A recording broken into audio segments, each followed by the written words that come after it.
يا شباب لو عملت الحركه دي في اختبارات المدرب هيقرف مني ومش هياخدني. ليه؟ عشان تفصيله زي دي انت فاكرها صح لكن هي غلط.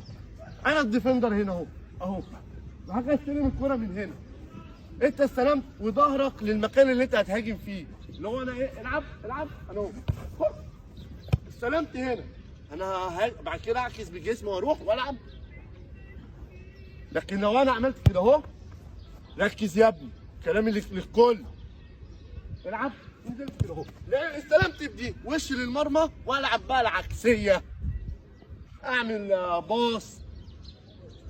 دي الديفندر، ركز معايا، الديفندر لو عمل دي هيتاخد في الاختبارات، اللي هو الكوره جايه من ناحيه اليمين استلمها بالرجل اللي بره اهو واعمل العكسيه، وصلت للوينج ما وصلتش، لو انت عملتها المدرب بره يقول لك عندك فكره ويفضل باصص عليك طول الاختبار وهياخدك. سهله يا رجاله.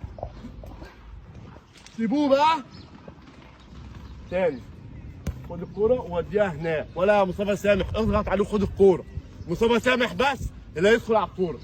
يلا ها